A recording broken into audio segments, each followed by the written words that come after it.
여러분, 가장 가치 있는 곳에 생명을 걸어라. 가장 가치 있는 곳에 생명을 걸어라. 그러면 여러분, 어디에다가 여러분의 생명을 거시겠습니까? 한 사람을 소개합니다. 윌리엄 보덴이라고 하는 사람인데요. 그가 대부호의 아들로 태어나서 어렸을 때부터 세계를 여행해 볼 수 있는 그런 기회를 얻게 됐습니다. 그 당시 교통이 발달해 있지 않은 상황이라 배로 다녔을 텐데 아시아와 아프리카, 세계 곳곳을 돌아보면서 아주 불쌍하고 가난하고 또 여러 가지 질병에 시달리는 사람들을 보게 되었습니다. 그런 마음에 큰 충격을 받고 큰 마음의 부담이 느껴져서 예일대학교를 졸업한 다음에 동부의 명문 신학교죠, 프린스턴 신학교로 진학을 하게 됩니다. 그리고 신학교 입학 전에 자기가 물려받은 유산을 다 정리합니다. 그리고 신학교에 입학해서 자기의 성경책의 첫 페이지에 이렇게 썼습니다. 맨 위에 있는 영어 글자인데요. No reserve라고 썼습니다. 나를 위해서 아무것도 남기지 않겠다. 남김없이 다 드리겠다. 이런 마음의 결단으로 No reserve라고 썼습니다. 그리고 프린스턴 신학교를 졸업하기 전에 집에서 급한 연락이 왔다고 합니다. 이제 아버지가 돌아가셨는데 이제 앞으로 이 집을 또 집에 이 여러 가지 경제적인 형편을 네가 책임을 맡고 또 이끌어 가야 되겠다. 집안의 가게 사업을 이끌어 가야 되겠다. 이렇게 편지를 받았다고 합니다. 그리고 그는 고민하면서 기도했습니다. 세계를 다니면서 어려운 처지에 있는 사람을 보고 내가 하나님의 종이 돼서 복음을 전하는 일을 하려고 작정을 했는데 우리 집안의 이런 문제, 아버님 돌아가시고 내가 그 일을 맡아야 된다고 하니 고민이 안 될 수가 없겠죠. 그리고 간절히 하나님께 기도했습니다. 그때 그는 다시 응답을 받고 성경책 앞 페이지에 이렇게 기록을 했습니다. No retreat. 나는 다시 후퇴하지 않겠다. 다시 물러서지 않겠다. 이렇게 적었답니다. 또 그는 이제 신학 공부를 하고 무슬림들에게 복음을 전하기 위해서 아랍어를 배우기 위해 먼저 이집트로 갑니다. 그리고 이집트에 가서 4개월 만에 미국의 그의 가족들은 비보를 듣게 됩니다. 윌리엄 보덴, 이집트에서 병으로 사망하다는 전보였습니다. 그는 이집트에 가서 척수 내막염에 걸린 지 한 달도 되지 않아서 사망하게 됩니다. 그의 나이 겨우 26살이었습니다. 그는 자기가 원하는 선교지 북아프리카 또 중동 땅 밟아보지도 못하고 이집트에서 아랍어를 배우는 가운데 그 어린 생명, 젊은 생명을 하나님께 바치고 드려지게 됩니다. 그의 유품이 미국의 집으로 돌아왔는데 그의 성경책에 또 세 번째 단어 하나가 기록되어져 있습니다. 그것이 바로 No regret, 절대 후회하지 않는다.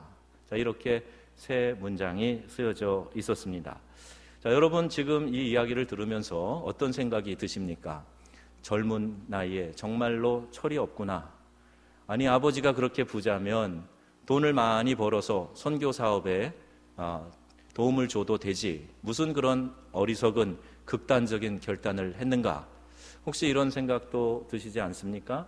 정말 철이 없네. 고생 안 하고 자라서 돈 무서운 줄 모르는구나. 그런 마음이 드십니까? 배가 불러도 되게 부른 모양이다. 어떻게 그렇게 인생을 낭비하니? 그런 마음이 드십니까?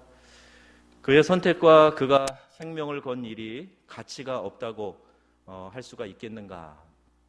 여러분, 우리 마음에 솔직히 저도 좀 그런 마음이 없지 않아 있어요. 꼭 그렇게만 했어야 됐을까?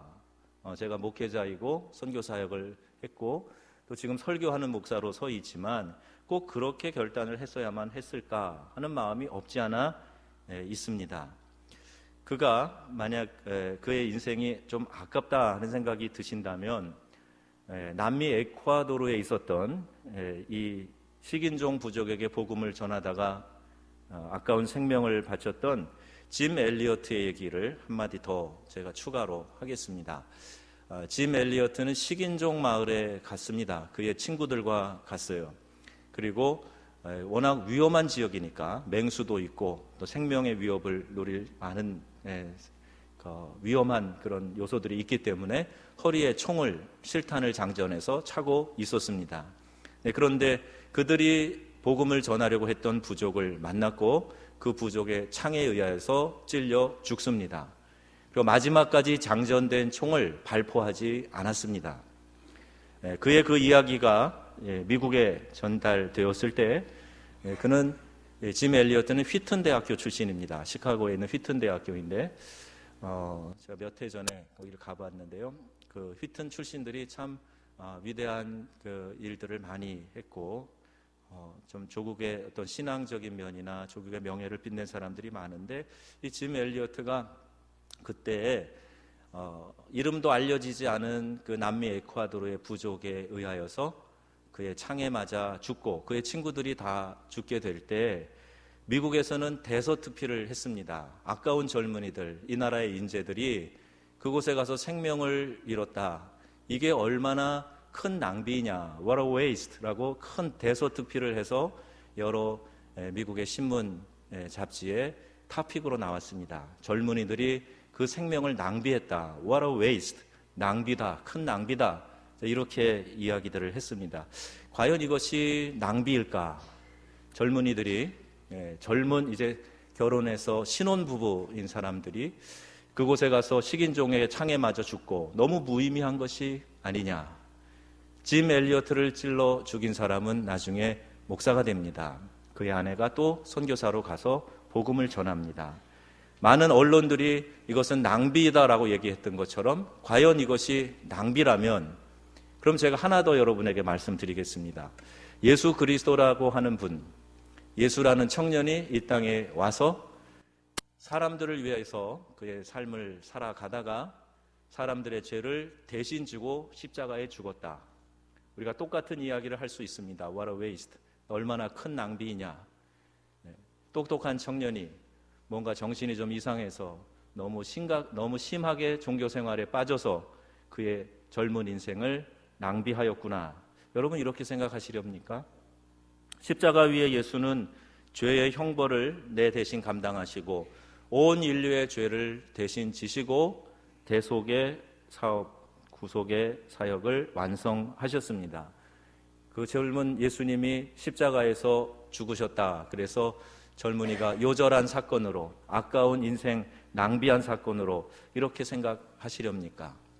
각자가 다 받은 바 사명은 다를 겁니다. 어떤 분은 타문화권에 나가서 선교사로 사역하기도 하고 어떤 분들은 직장에 다니면서 직장 선교사의 마음을 가지고 삶을 사는 분도 있을 겁니다.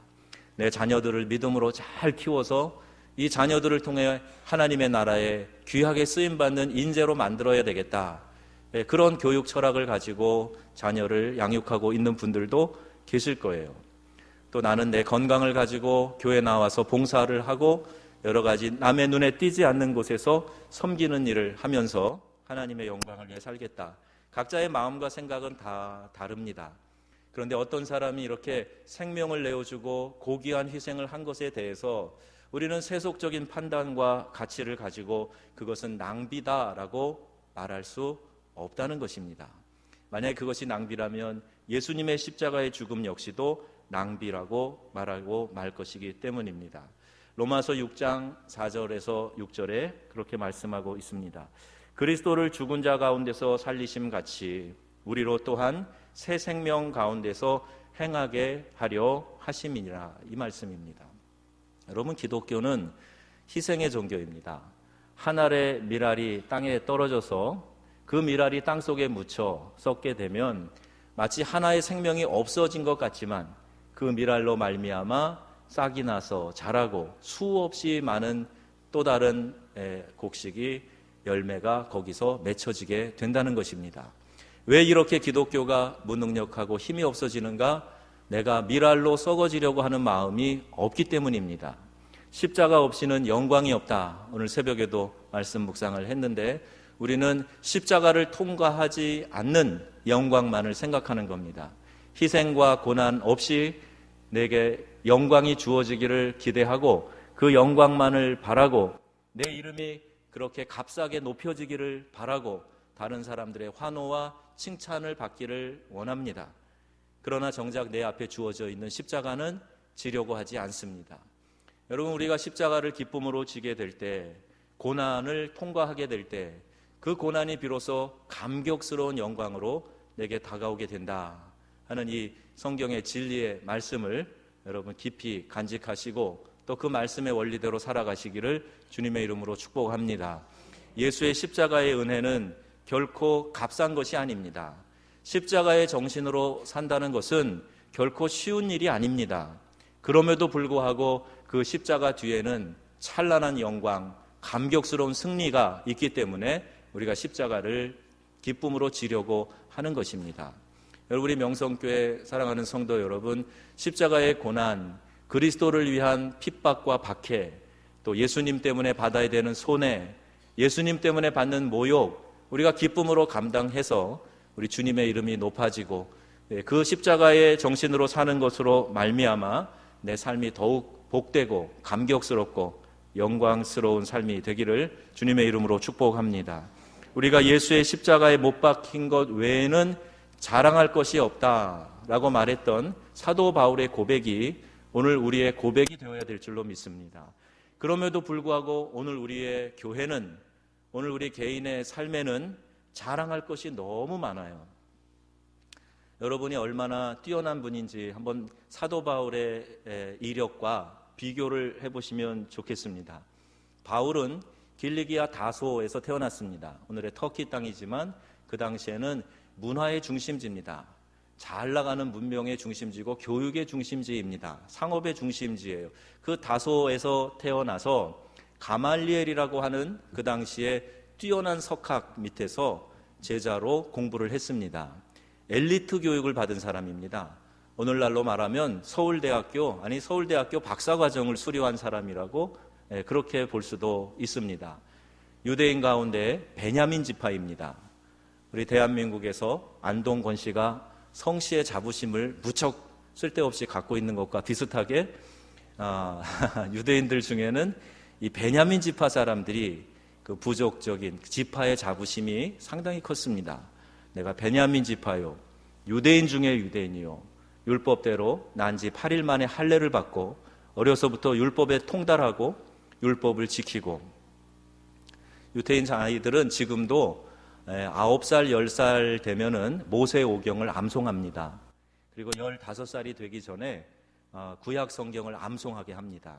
지금까지도 그렇게 하고 있어요. 그런데 이 바울은 특별한 가문에서 태어나서 특별히 엘리트 교육을 받고 혈통적으로나 율법에서나 나는 유대인 중에 유대인이다. 난 자랑할 것이 많은 사람이다. 그러나 내가 예수 그리스도를 아는 지식, 예수 그리스도의 십자가, 이 복음의 진리를 깨닫고 난 다음에는 이 모든 것들을 다 배설물같이 여긴다. 이렇게 이야기하고 있습니다. 여러분, 바울의 이 고백과 견주어 볼 때 오늘 우리는 너무나 자랑이 많습니다. 나는 이런 사람이에요 라고 하는 이야기가 참 많이 있습니다. 우리의 이력서는 빽빽하게 쓸 것이 많아졌고, 아니 이력서에 쓸 공식적인 것 아니더라도 우리는 자랑하고 싶은 부분들이 너무 많아요. 그리고 누군가가 나의 이런 부분을 알아주기를 바라고, 또 알아주지 않았을 때는 오히려 불평과 원망이 생기는 그런 삶을 삽니다. 예수의 십자가 정신과는 사뭇 거리가 먼 그런 생각입니다. 오늘 우리 한국 교회는 어떻습니까? 우리 교회가 자랑하는 것이 예수고 예수의 십자가이고 그 고난의 정신으로 살고 있습니다. 이러한 핍박과 손해도 기쁨으로 감당하며 우리는 기죽지 않고 삽니다. 이걸 자랑하는 것이 아니라 밖으로 드러나는 영광스러운 것들을 자랑합니다. 그것이 바로 교회의 외적 규모입니다. 우리 교회는 지금 이렇게 큰 대지 위에 이렇게 큰 건물을 지었노라고 자랑합니다. 교회의 사이즈를 가지고 평가하고 서로 견주어서 우월하거나 열등하다는 생각을 갖습니다. 우리 교회는 재정이 얼마입니다 라는 것을 자랑합니다. 그래서 재정이 많이 모이는 교회는 마치 하나님이 그만큼의 축복을 주신 것인 양 재정을 가지고 힘자랑을 하는 그런 교회의 모습들이 많이 있습니다. 목회자들이 모여서도 이야기 나눌 때 정말 알고 싶은 것은 당신 교회에 몇 명이 모이요? 당신 교회 재정이 1년 경상비가 얼마요? 이걸 알고 싶어 하는 겁니다. 그래서 알게 되었을 때 내가 더 낫네? 내가 못하네? 이런 비교 의식 가운데 빠져드는 거예요. 자, 이것이 바로 예수의 십자가 정신과 정반대의 생각을 하고 있는 것 아니겠습니까? 예수께서는 십자가를 통해서 우리가 오히려 낮아지고 버려지고 그리고 예수의 그 십자가 외에는 다른 어떤 것들도 자랑거리가 되지 않기를 원하시는데 우리는 십자가는 뒤로 감추고 자랑할 많은 이야기들을 이야기합니다. 그 내용들을 보면 이 세상에서 추구하는 물량주의, 성공주의, 그것과 다를 것이 거의 없는, 그래서 오늘 우리의 교회가 그토록 힘을 잃어가고 있다고 그렇게 볼 수 있습니다. 짐 엘리어트와 같은 사람, 그리고 보덴 윌리엄과 같은 사람이 이 땅에 다시 태어나서 그와 같이 생을 살아간다면 오늘 우리 한국 교회가 정말 그를 칭찬하고 그를 위대한 삶을 살았노라고 그 삶을 본받고 싶다고 이렇게 말하겠는가? 아니면 역시 동일하게 세상 사람들의 눈으로 세상 언론의 평가와 똑같이 What a waste, 이 어찌 큰 낭비인가 라고 우리도 한탄하면서 그 젊은이의 죽음을 낭비라고 이야기할 것인가? 여러분, 십자가의 정신으로 산다는 것은 그렇게 쉬운 일이 아닙니다. 그러나 예수께서 그렇게 사셨고 우리도 십자가를 지고 그 길을 따르라고 말씀하셨기 때문에 우리가 예수의 십자가를 짊어지고 그리스도의 남은 고난에 동참해서 이 땅을 살아가고 있는 것입니다. 지금 이 시간에도 세계 곳곳에는 예수 믿는다는 것 하나 때문에 차가운 감옥에 갇혀 있는 사람들, 노동의 현장에 구속받아서 그곳에 강제 노동에 끌려가 있는 사람들, 생명의 위협을 받으면서 조심스럽게 모여 숨죽여 찬양하는 사람들이 수없이 많이 있습니다. 오늘 우리에게 하나님께서 이렇게 예배할 수 있는 자유를 주신 것은 우리에게 그리스도 예수의 십자가에 못 박히신 것, 이것을 마음껏 자랑하고 그것을 통해서 우리 예수님의 숭고한 십자가 정신을 이 땅에 실천하며 살으라, 이렇게 우리에게 말씀하고 계시는 것이라고 믿습니다. 내가 그리스도와 함께 십자가에 못 박혔나니 그런즉 이제는 내가 산 것이 아니요 내 안에 그리스도께서 사신 것이라. 십자가는 자기를 부인하는 것입니다. 십자가는 자기의 희생입니다. 내가 썩어서 한 알이 밀알이 되겠다고 결심을 하고 그리고 그것을 통해서 수많은 열매가 맺기를 기대하고 나는 죽어지는 것입니다. 기적 중에 기적이 바로 내가 죽음으로 다시 살아나는 거예요. 내가 나를 부인하고 십자가를 지고 주님을 따르는 것이 제자도입니다. 그것이 바로 제자의 삶입니다.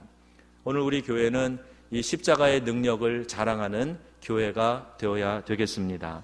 내가 복음을 부끄러워하지 아니하노니 이 복음은 모든 믿는 자들에게 구원을 주시는 하나님의 능력이 됨이라 라고 말씀하고 있는데, 이 복음의 능력으로 거듭나고 하나님의 백성이 되고 천국 시민이 된 우리가 십자가의 정신으로 살아야 하는 삶의 원리를 버리고 여전히 세속의 방법을 쫓아가고 있다면 오늘 우리가 회개할 일입니다. 이 사순절 기간에 십자가를 묵상하면서 내 삶에 찾아온 어려운 문제만 십자가라고 생각하지 마세요. 내가 내 스스로 버려야 될 것들을 생각하고 그 영광스러운 십자가를 높이며 내 자신은 감추고 그리고 그 십자가의 정신으로 살기를 작정해야 그것이 우리 주님이 기뻐하시는 제자의 삶이 되리라고 믿습니다. 교회에서 헌신하고 봉사하시고 충성을 다하시는 분들 정말 귀한 일들을 하고 계시는 거예요. 오늘 새벽에도 새벽제단에 나와서 기도하시는 분들 정말 대단한 분들입니다. 기도로 교회를 지켜내시는 분들이에요. 기도의 파수꾼들입니다. 그럼에도 불구하고 제가 계속 반복해서 드리는 말씀이 있어요. 그럴수록 더 기도의 자리에 나가고 더 헌신 충성 봉사하시고 열정과 물질을 들여 주의 몸된 제단을 사모하고 내가 무엇을 좀 해야 될까 안타까운 마음으로 늘 일들을 생각하는 분들 참 귀해요. 근데 그럴수록 우리는 내 자신은 버려지고 십자가만 드러나고 나는 그 영광스러운 십자가를 위해 한 알에 썩어지는 밀알이 되겠노라고 작정하는 그런 복된 삶이 되시기를 축복합니다. 왜 목사가 겨듭해서 이런 말씀을 드려야 되는가? 우리의 본성은요, 내 자신을 좀 드러내기를 원하는 그런 마음으로 충만합니다. 우리의 죄악된 본성은 언제든지 기회만 있는 대로 나의 자아가 고개를 들고 올라와서 나를 좀 알아주시오라고 고개를 뻣뻣이 드는 게 우리의 본성이에요. 그래서 우리는 예수의 십자가를 무겁게 져야 머리가 숙여집니다. 무거운 예수의 십자가를 져야 우리의 무릎이 꿇어지는 거예요. 그럼 십자가 지지 않으면 무릎 꿇을 수 없습니다. 하나님이 여러분을 강제로 무릎 꿇게 하시는 것이 고난의 십자가예요. 고난의 십자가를 굳이 여러분이 짓고 가지 않겠다고 그렇게 발버둥을 쳐도 주님이 원하시는 것이 그것이기 때문에 우리의 무릎을 꿇고 그 무릎으로 신앙생활하라고 고난의 십자가를 짊어지게 하실 때가 있어요. 그리고 주님의 나라를 위해서 우리가 자의로 일부러 지는 십자가들이 있습니다. 그 십자가를 지고 주의 길을 걸어갈 때 우리 주님이 영광을 받으시게 되는 것입니다. 오늘 새벽에 구레네 시몬에 대한 이야기를 했습니다. 리비아 트리폴리 구레네 지역에서 예루살렘에 참배온 사람이에요. 본인이 의도한 바 아니었지만 강제로 십자가를 지게 했습니다. 그런데 그 십자가를 진 구레네 사람 시몬, 그의 두 아들 알렉산더와 루포는 초대교회 지도자가 됩니다. 그의 아내는 사도 바울이 나의 어머니라고 그렇게 부르는 사람이 되었습니다. 여러분, 억지로 십자가를 져도 이런 영광스러운 일이 주어지게 됩니다. 당연히 지어야 될 십자가를 잠깐 예수님에게 빌려서 지었던 거예요. 원래는 우리가 져야 될 십자가인데 예수님이 못 감당하실 만큼 지쳐 계시니까 잠깐 쥐고 있는 겁니다. 오늘 우리에게도 주님께서 잠깐 맡기시는 무거운 십자가가 있어요. 무거우면 무거울수록 그것이 기쁘고 영광스러운 십자가, 영광스러운 면류관 될 것이다. 이렇게 믿으시고 나에게 주어지신 십자가 기쁨으로 감당하시기를 바랍니다. 즐거운 마음으로 십자가를 지고 주님의 그 길을 따르는 귀하고 묵직한 그런 성도들이 되시면 좋겠습니다. 가벼운 사람 되지 마세요. 경박한 사람 되지 마세요. 우리가 신앙인이 되었으면, 중직자가 되었으면 무거운 마음, 무거운 십자가를 지고 주님 앞에 무릎 꿇고 한 걸음 한 걸음, 때로는 비틀거려도 때로는 감당하기 어려워서 주님 앞에 부르짖어 눈물로 기도하는 삶이 되어질지언정 우리는 이 십자가를 지고 살겠습니다. 십자가의 정신으로 살겠습니다. 가장 고귀한 것이 무엇인가 생각하면서 살겠습니다. 길지 않은 우리의 인생, 예수의 십자가 정신으로 살다가 천국에 갔을 때에 그 영광스러운 십자가가 면류관으로 변하여 우리 주님 앞에 칭찬받고 상급받는 믿음의 삶을 살겠습니다. 이렇게 결단하는 저와 여러분 되기를 바랍니다.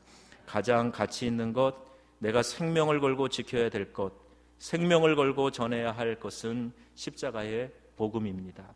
예수의 십자가의 복음을 믿으시고 그 복음의 정신대로 살아가시는 귀한 믿음의 백성들이 되기를 주님의 이름으로 축원합니다.